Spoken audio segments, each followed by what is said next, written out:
Hello, and welcome to the third section of the course. In this section, we're going to be talking about your member funnel. And in this particular segment, we're going to look at the ultimate sales page and how to convey your honest message. So let's go ahead and jump right in. So there are two main components to a sales page, the design and the message. The design is the literal elements of the page. How is your page structured? What fonts are you using? What button sizes are you using? What colors? Are you repeating your sign up button continuously throughout the page? What elements are visible when the user first lands on your page? Is the page mobile and desktop optimized? These are all the literal design elements of the page that can have a big impact on how the user interacts with the page and what their experience is. And secondly, it's the message. What are you conveying to the visitors with your text and with your words? So from promises to proof to excitement and to commitment, to whom are you speaking to and how are you speaking to them? And what message does that get across? And does that message actually sell your visitor on your product or business? So component one is design. Let's go ahead and get into some more details about the design element or the literal elements of the page. So there's something important that you see when you first land on a page is what can you see when the page first loads? This is called the information above the fold. The fold is the information that is visible on that same page, but you have to scroll down to view it. So the information you have above the fold is very important. It's important to always have your main action item above the fold along with your headline. So let's go ahead and get into these basic rules. Some basic rules are a bold headline that explains who you are, what problem you can solve for the visitor. So let them know right off the bat in a clear, simple, and maybe entertaining or catchy way who you are, why you exist, and what problem you can solve for them. Second is avoid clutter. One button, one link, one step. Don't give people a million options to go to the next page, a different page, go to your blog, or give them too many links and options because they're going to become confused or lost or both. So make it easy and simple and avoid the clutter. I can't emphasize that enough. Clutter will kill your sales page. People will get lost, they'll get confused, and they will just leave the page. Third is visual appeal. Make it look good. Use contrasting colors. Make sure the readability and clarity are really nice. They play a big role. Make sure that the text you're using and the font you're using stands out against the background you have. Using a white background with black text or the other way around. Make sure that it's easy and simple for them to not only read at an easy distance, but also it's just simple to follow along and for them to know where to go next, what section to read next, or how to sign up off the bat. These are, of course, the basic design concepts, and they're really, really important for how your business will play out and how your sales page will perform.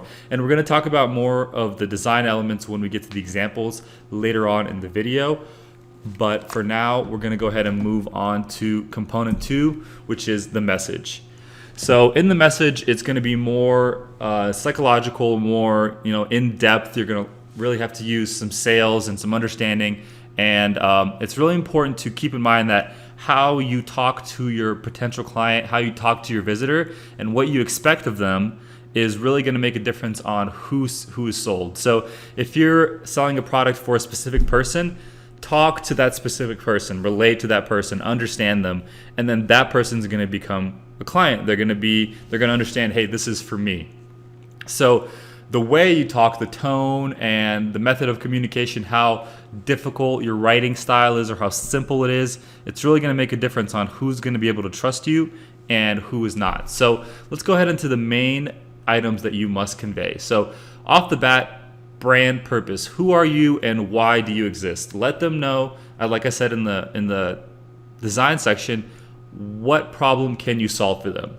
Next is capture attention. This one might have to be first, but I thought it was second to brand purpose, is get the reader interested with a bold claim or idea. So your headline, give them a bold idea or claim that you can actually follow up on. And then third is build a relationship. This is hard to do, but you do this by creating trust or by showing trust, or I guess in a sales page method is by showing past relationships or past successes you've had. For example, testimonials or number of clients, number of people you've helped. Having a listing of these legitimate figures of things that you have actually accomplished will help build rapport and build trust, and kind of avoid having your visitors or potential clients ask too many questions as to, can I trust you? Because if they can't trust you, they're not willing to buy. No matter what your page says, if they don't trust you and it doesn't seem real to them, then they're not going to be able to, go ahead and make that purchase. So existing impact is, who have you already helped? These are testimonials. We'll talk about testimonials a little bit further in the video. And then the main features, purpose, explain. So you want to have a section after your bold claim, after giving a little bit of an introduction about what you do and who you are. Explain the main features, whether your course, what you're going to help them with, whatever your business may be. Explain to them what your business is going to do, exactly what it's going to take, how it's going to take from where they are now to where they want to be. That is the biggest issue, is taking them from point A to point B. So show them, hey, this is your problem. This is what we're going to do to address it. And these are the steps that we are going to take. These are the 3 main points or 4 main points, whatever it is for your specific business. Show them the actual details of how you'll take them there. You don't want to obviously give away everything about your course on your sales page, but don't be afraid to lay it out and explain it for them so that they know that, hey, there is something real here and there is something that can help me. And lastly, have a call to action. You usually want to have it throughout the page using various different forms. Sign up now, get started, learn more, pay, become a member. Have these buttons all phrased in different ways. Some people will relate to others. Other people will find some not as good. Others will, people are different. So make sure you have various different ways of calling to action, and then certain people will jump on different ones. So have those call to actions, and they're all going to lead ultimately to the same place, that same, purchase link or sign up page or whatever it may be for your specific business, a pop-up. But have the call to actions throughout the page. Make it easy. So at any point on your page when someone is looking at it and they decide, hey, I want to go ahead and sign up now, they can just go ahead, okay, here's the link. I know how to do it. I'm not confused about it. So as soon as that person has a level of commitment to where they want to purchase, the option for them to do that is directly available. And that's really, really important. The next thing is, all sale pages are unique except for testimonials. Testimonials are really, really important. Of course, off the bat, you are not going to have testimonials. You may have helped people in person with your specific business idea. You may have done it for your friends or your family. Have those testimonials on your page. Get an image, get their name if you can. The more authentic it can be, the more real it can be, the more people are going to relate to it, they're going to understand it, and they're going to trust it. So you should provide testimonials that answers questions that people may have. So reduce their anxiety and reduce your visitors' worries. Will this work for my situation? In this case, you provide a testimonial with someone who comes from a difficult situation. Is it going to be hard? Have a testimonial explaining that it is in fact easy. Will I have time? This is going to be quick or short, or it will be spread out. And then what if I need to return this, or this is not for me? And then how can I trust this person? So all of these questions can be answered indirectly through your testimonials, and people will have a lot more trust and build a lot more rapport with you and your business if it comes through testimonials, as opposed to you directly telling them like, hey, yes, you can trust me. So these are really, really important concepts. Testimonials are important. You might not have them off the bat. They're not absolutely critical, but as soon as you can have some, add them to your page, and they will improve how your sales page will perform. No doubt about that. Let's keep moving on. So provide a frequently asked questions section. So a lot of times, a lot of people may have questions that are more detailed, more complex, or just something that comes up repeatedly. And these are usually, literal questions about, hey, can I actually do this? Is this possible for me? It's not so much as they don't trust you, but they don't understand, or they have hesitation about something that might get in the way. So what exactly is included in the offer? It is a great idea to have a curriculum listed for your course or business, or have a section where you display, hey, this is exactly what we have in our course. This is exactly what we have in the business. This is actually what you learn. If you have that, people will know, hey, these are the exact 1, 2, 3 things that I will get when I sign up. I'll get the course, I'll get the members group, and I'll get this and that. So let them know exactly what they're going to get, the literal things. Will this work in my country? So you're going to get clients from all over the world. You might get them from, just English speaking places. You might focus on Spanish speaking countries. It really depends on your business, but will this work in my country? And sometimes it may not work in their country, and you need to specify that in the frequently asked questions section.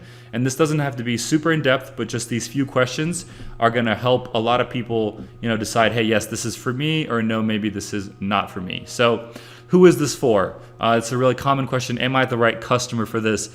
In this situation, they're still trying to get sold on your business. So explain to them, hey, yes, if you have this issue, you have anything that's related to this, this is the ideal client. Are you trying to do this and this and this? Then you are the ideal client for my business. And then lastly, include a refund policy, whatever that may be for you. Normally we say, hey, if you are on for more than, half a month, 2 weeks, no refund for a course product, since it's just you're digesting the information. And then if it's something else like software or actual product, then the refund policy can be more customized and custom tailored to what your actual business is. Let's go ahead. One more thing to remember to create urgency. So urgency is not always necessary, but it can increase conversions by letting people know and visitors know that, hey, this offer might not be here the next time you come back to it. So a lot of times people will come visit your sales page, they'll be excited, they want to buy, but they're like, hey, I don't have my card, or I don't want to do it right now, I'll do it later, I'll do it this weekend, and they forget and they never come back. So having a sense of urgency can help with this. It's important to not overplay urgency, but a countdown timer until the price goes up, examples of something like that. A group that can only hold a limited number of members or slots can work very well. And remember to make these limitations real. Don't have sales, every day and say this is a limited time sale. Don't say you have 100 spaces open and then, a couple days later you have more spaces available. Have actual limitations, and then people will understand, hey, let me not actually reach these limitations, because then I won't be able to get in, or the price is going to go up. If you have fake limitations and then people will catch on to it over time, then they'll know it's fake, and the sense of urgency will really lose all of its strength. So urgency is really useful. It's really important, but you have to be flexible and diligent and smart in how you use urgency. Okay, so good artist copy, great artist steal is a quote by Pablo Picasso, or most likely by Pablo Picasso. There's some questions about where that came from, but it's a really interesting quote. So we do not endorse literal stealing in the literal sense, and more so the concept of do not be afraid of taking the best of what other people are doing and then making that your own. So there's no point in reinventing the wheel. Take a look at subscription businesses similar or even different from yours. What are the most successful companies, the most successful people, courses, subscription businesses? What are they doing? And find out how they're doing it, and really try to understand what elements are making their business successful. And even if you don't understand it, if it is working, it's probably something you should implement, because you might not be able to understand it yet. But if it's working, it's still something that you should implement, and the understanding will follow. So implement the best ideas without shame. Copy the stuff that works. Don't try to always come up with your own way, or think that somehow by figuring out your own unique path, it's going to stand out. It's important to have your own unique angle, your own unique approach. But if things are working really well, not applying best practices is only going to hurt you. And in the end, you're going to come back and understand that, hey, I should have just done these things from the start. So it's really, really important. So competitors are a great place to understand, hey, what is working and what's not. And they don't even have to be in your exact field. Just look at examples that work and examples that don't. So in the next section here, we're going to look at some examples. Of course, you sign up for Profit Per Month. Since you have access to this course, we're going to look at that sales page, TaiLopez.com, ClickFunnels, and Masterclass. These are all fairly different. You may like or dislike these companies, but they're good examples of sales pages and they'll give us a good understanding of how things look. So let's go ahead and jump into that now. Okay, so here we are on profitpermonth.com. We are on the main sales page. So as you can see here off the bat, we have a main headline, the best subscription business course with a flat platform to bring it to life.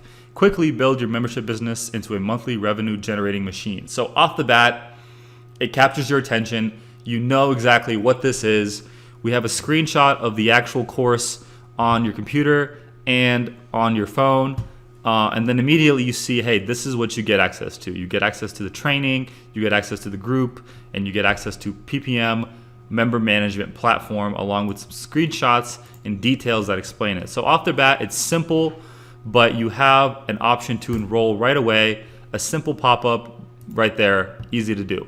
Then you have a section that is, kind of leads into the next segment. And again, we have another click to enroll button. So as you can see, every single segment has an option to sign up, which is really important because it makes it easy. If you want to sign up, based on the information here, you can. If you find this useful information, you sign up here. And these all link to the same exact thing, but they're different. Then we have a little bit about our team, who we are, how we can connect to our members.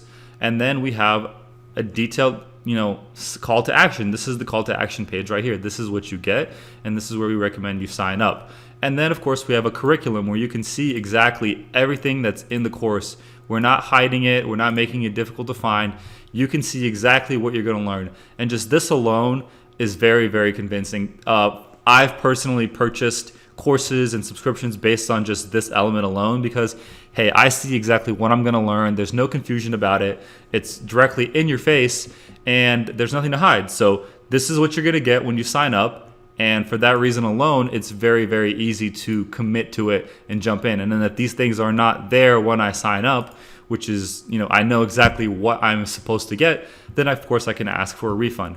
And then we have our frequently asked questions section. And once again, a click to enroll. So just a very simple and easy to follow page. It's not overly complicated or too in your face, just to the point with the information you want.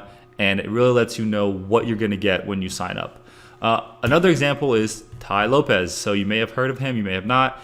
He has a lot of different courses. People have different ideas on his business, but 67 lessons that school failed to teach us to follow in 2021. So it's timely. Of course, it's always updated.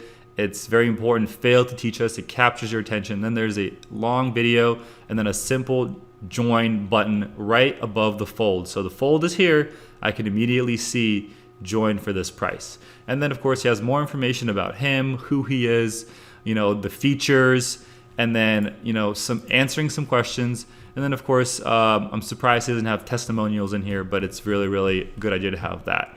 So all very similar. They're shaped and they're designed differently, but very similar in what the pages convey. ClickFunnels, one of the largest funnel builders or page builders for entrepreneurs. It's similar to building a website, except easier. But as you can see, similarly, quickly create beautiful sales funnels that convert your visitors into leads, then customers. They have a little parentheses here without having to hire or rely on a tech team, which is nice and cute and gives you a little bit more information. But right off the bat, they have some proof, some social proof. They're building trust. They have 111,000 users, 1.63 billion contacts, 8.41 million funnels, and this much money processed. So all of these things right here, tell you, hey, this is a legitimate business. It builds trust. So everything you read after this, you're not going into it with, hey, is this real? Is this not real? But you have legitimate information and trust because these numbers are easy to believe and they're changing, and when you refresh the page, they count up. So all of these elements are really, really interesting, and they're all done with a purpose. There's nothing here by mistake. And again, they have these nice arrows that flow through so you know exactly what you should read next, and they answer all the questions. Then of course at the end they have a bunch of customer reviews for different kinds of businesses, different kinds of people, to really kind of build that trust and solidify. And then at the end, a frequently asked questions section that answers more of the technical questions. So very similar. And then Masterclass. I know this is a lot of examples, but this one is one that I found very interesting. Masterclass does it a little bit different. They have a very powerful brand. They have very, characters or coaches that are very well known. So this is a CIA negotiator. So when you see that, you have a lot more trust. And then once again, they just have a simple trailer, sample, and then the pricing with a simple get started button right above the fold. Once again, it's a common thread. Then they have the exact lesson. So you can see exactly what you'll learn in all of these sections. And it's very easy to scroll and understand the various sections that you get in here. But as you can see across the board, all of these sales pages, although different, they're still similar in what they convey and in the way that they include the really valuable information in a simple and easy to digest way. So with that in mind, let's go ahead and jump over back to my presentation and we'll Okay, so now that we've reviewed those sections, let's go ahead and see what we can take away. Remember, your sales page isn't limited to one page. It is the whole ecosystem. With that being said, it's important to keep in mind that everything you do, your whole brand is what's going to help your product sell. It's just not just one page that's going to really convert people, but having an ecosystem, a social media, remembering to give, and then ask, and having all these things in place are going to really kind of build on each other. And not that you can't sell a product with just a sales page, but it's important to build a powerful ecosystem. For example, let's say if you watched a few YouTube videos that are free and then you learned something about a product or information that was really helpful to you and you learned something about it. And then when you land on that same person's sales page for a product or course or something that you want to learn, how much more likely are you to buy without even having to read the full sales page or understand everything? You're already going to trust them because they've already given you something that you've already learned and taken something away that has legitimately helped you. So providing information, providing useful content, free on your blog page or on your YouTube channel, having this valuable resource for people is going to make your sales page a lot more convincing, and people are going to trust you a lot more off the bat. The next thing is, remember, your sales page is not static. You can always test, tweak, and change elements of it in any way whenever you want. So we have constantly upgraded and changed our sales page to include, more, up-to-date information, more convincing elements, a lot of different things that you can change. Videos perform very well, but it varies based on business. And then for subscription businesses especially, remember that a sale is important, but follow-up and consistent value will lead to long-term success. Your client must be sold on what you offer and your product every single month, since they are paying not once, but over and over and over again. You must provide continuous value. In a sense, you must sell your client every single month over and over and over again. So it's important to know that as a subscription business or a course owner or membership business, whatever it is for your particular business, having the ability to sell your client over and over again is really important, and having really good follow-up and support and actually helping your clients achieve what you promised on your sales page is really going to help you create that long-term success where you're going to have low turn and more members signing up every single month, so your business will actually grow. That's really, really important. So I hope you guys enjoyed this video on sales pages. I'm sure there are things that I may have missed, but of course, there are plenty of resources online on how to create sales pages. And if you have any questions, email us, profitpermonth@gmail.com, or just send us a message in the group chat, and we'll see how we can help you tweak and perfect your particular sales page. But if you implement all the things in this video, you're going to have a very, very solid sales page. And once again, thank you for watching, and I will catch you in the next video.